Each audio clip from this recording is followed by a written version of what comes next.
Shalom jemaat sekalian yang dikasihi Tuhan. Bersyukur kepada Allah kalau malam hari ini kita boleh berjumpa kembali untuk merenungkan kebenaran firman Tuhan bersama dengan keluarga. Jemaat sekalian yang dikasihi Tuhan, tema kita pada hari ini adalah pentingnya pertemuan ibadah yang diambil dari Ibrani pasalnya yang ke-10 ayat 25. Mari kita membuka Alkitab kita, Ibrani pasal yang ke-10 ayat yang ke-25. Nah, dengan Alkitab yang terbuka, jemaat sekalian, mari kita merendahkan hati, kita memohon pertolongan kepada Allah. Tuhan Yesus, terima kasih kalau Engkau terus memberikan kami kesempatan untuk hidup, untuk menghirup nafas kehidupan sampai pada malam hari ini.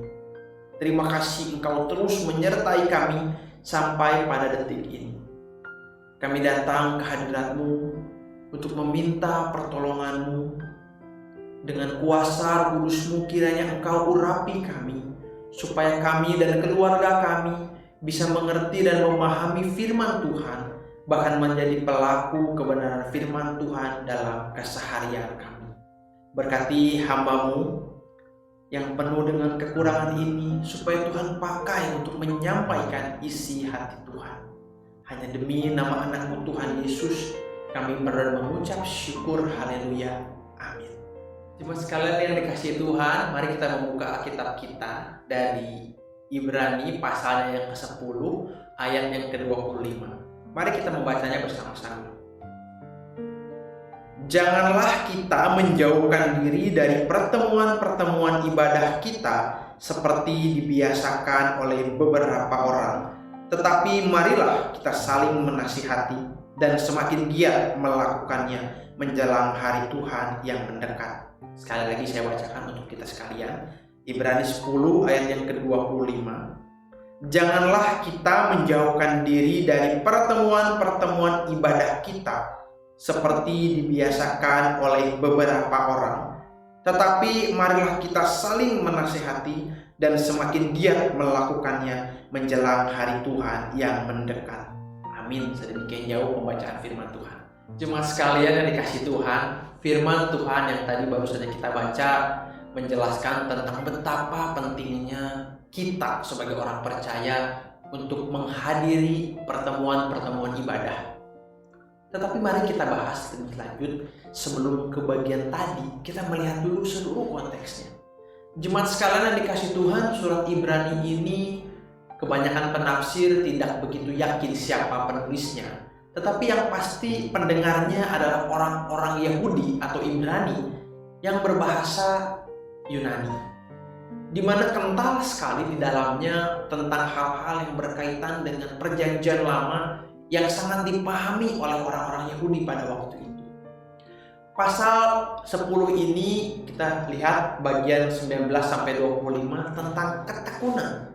Dan sebenarnya ayat 25 ini sangat terkait dengan ayat 19 sampai dengan 21. Kalau kita melihat ayat 19 sampai dengan 21, kita bisa melihat mengapa ibadah itu penting. Pertama, karena kita adalah orang-orang yang sudah menerima anugerah daripada Allah, yaitu pengorbanan Tuhan Yesus di atas kayu salib yang membuat kita menjadi orang-orang yang tadinya tidak layak bertemu dengan Allah. Saat ini kita bisa berhubungan langsung dengan Allah tanpa ada penghalang apapun, karena pengorbanan Tuhan Yesus di kayu salib. Kita bisa masuk ke ruang yang maha kudus karena Allah telah berkorban buat kita. Kita bisa masuk karena Allah menghantarkan kita berjumpa dengan Tuhan, sehingga hubungan kita dengan Tuhan begitu dekat. Dan karena anugerah yang besar itu, makanya kita bisa ada sampai hari ini.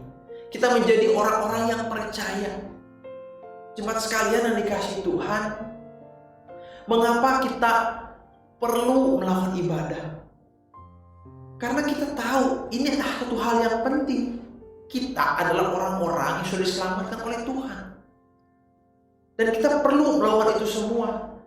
Tapi belakangan ini saat semuanya serba online, banyak saya mendengar orang-orang percaya menjauhkan diri dari pertemuan ibadah. Mengapa? Karena mereka merasa nggak cocok lagi kok ibadahnya dengan yang waktu saya dengan apa yang saya mau, atau kita memiliki hubungan yang tidak baik dengan seseorang di gereja, atau kita merasa bahwa khotbahnya nggak cocok buat saya, atau kita bisa bilang bahwa hamba Tuhannya tidak mencerminkan teladan yang baik buat saya. Dan alhasil kita berasa enggak lah, kalau tentang mendekat sama Tuhan saya bisa sendiri, nggak perlu beribadah. Atau saya tidak perlu lagi kok mendekat dengan Tuhan dengan cara beribadah, atau menguatkan pengharapan saya kepada Tuhan dalam ibadah, nggak perlu. Sendiri saya bisa merasa dan aman. Saya bisa baca Alkitab di rumah mungkin. Saya nggak akan disakiti oleh orang lain. Dan saya juga bisa lebih baik beribadah kepada Allah kalau saya sendiri, tanpa perlu lagi mengikuti khotbah-khotbah yang ada di gereja. Cuma sekalian, pemikiran-pemikiran seperti ini mungkin terlintas dalam pikiran kita atau sering kita dengar. Tetapi di firman Tuhan hari ini kita diingatkan supaya kita tidak melalaikan pertemuan-pertemuan ibadah. Waktu zaman-zaman dulu sebelum kita menghadapi masa pandemi yang semuanya serba online hari ini, banyak juga kok ibadah-ibadah yang dirayakan, dilakukan melalui televisi Kristen mungkin, atau radio-radio Kristen.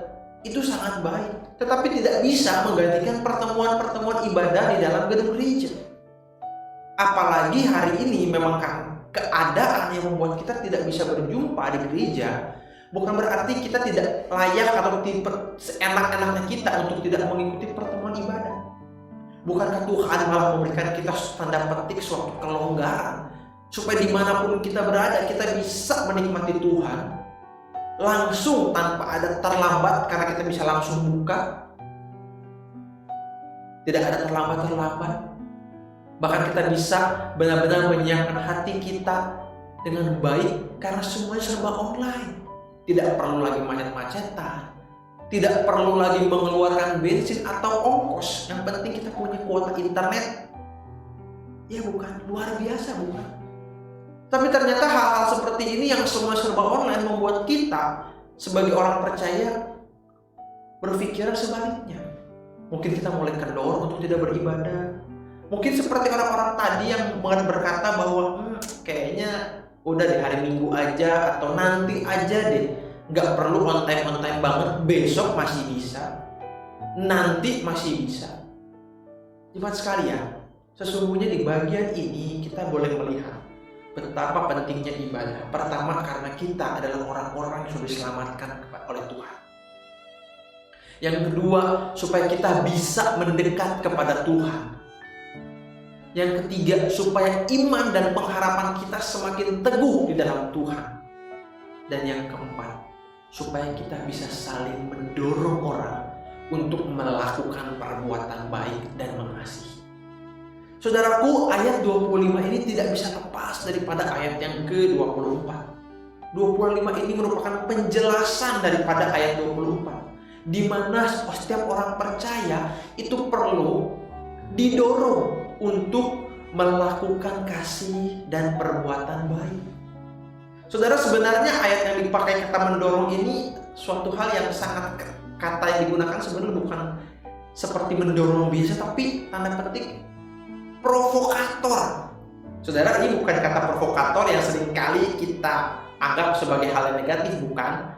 Tetapi provokator di sini merupakan kata yang cukup kuat, yang sebenarnya merupakan suatu ajakan, nasihat kepada kita orang-orang percaya, supaya kita bisa mendorong, mempengaruhi orang-orang lain, orang-orang percaya lainnya untuk melakukan perbuatan baik secara sengaja dan melakukan saling mengasihi. Dan di mana kita bisa menunjukkan itu semua? Di mana kita bisa melakukan itu semua? Yaitu di gereja, di dalam pertemuan-pertemuan ibadah dan orang percaya. Memang hari ini kita tidak bisa, jemaat sekalian. Tetapi bukankah hari ini kita bersama dengan keluarga kita? Bayangkan jika kita seorang ayah mengajak keluarganya, ayo kita beribadah sama-sama.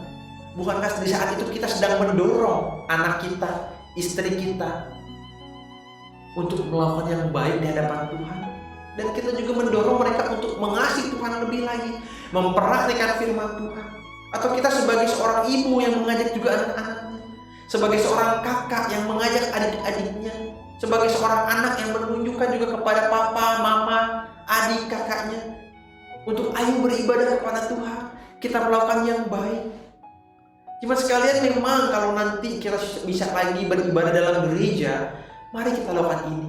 Kesempatan yang begitu indah di mana kita beribadah, bertemu dengan Tuhan, menikmati hadirat Tuhan, menyembah Tuhan bersama-sama. Maka dari itu kita perlu datang dengan sikap hati yang tulus dan ikhlas. Hati yang mau diajar, yang mau mendorong setiap orang-orang percaya lainnya untuk melakukan kebenaran firman Tuhan, saling mengasihi dengan sengaja, di mana persekutuan itu menjadi hangat, ibadah pun menjadi hangat, erat, mesra di dalam Tuhan. Ya, kita menjadi pelaku-pelaku firman Tuhan. Oh, betapa indahnya, bukan? Dan inilah yang harusnya kita tahu. Kita perlu sadar betapa pentingnya beribadah di dalam pertemuan-pertemuan ibadah yang hari ini ada di gereja kita, bukan? Ada ibadah hari Minggu, ada persekutuan doa Rabu, ada mesbah keluarga seperti hari Jumat ini, ada persekutuan sekolah minggu, ibadah sekolah minggu, persekutuan komisi remaja, dan juga komisi pemuda. Dan bahkan ada pertemuan-pertemuan lainnya. Cuma sekalian, mari kita sadar hari ini bahwa pertemuan ibadah itu penting. Pertama, karena kita adalah orang-orang yang dikasihi oleh Tuhan, yang telah menerima anugerah keselamatan dari Tuhan. Yang kedua adalah supaya kita bisa terus mendekat kepada Allah. Yang ketiga, supaya kita boleh teguh iman kita dan pengharapan kita hanya kepada Tuhan. Dan yang keempat, supaya kita bisa saling mendorong orang-orang sesama kita yang percaya untuk melakukan perbuatan baik dan saling mengasihi sesama, seperti yang firman Tuhan ajarkan. Kiranya firman Tuhan menjadi berkat buat kita sekalian. Dan jemaat sekalian, mari kita tundukkan kepala, kita bersatu dalam doa.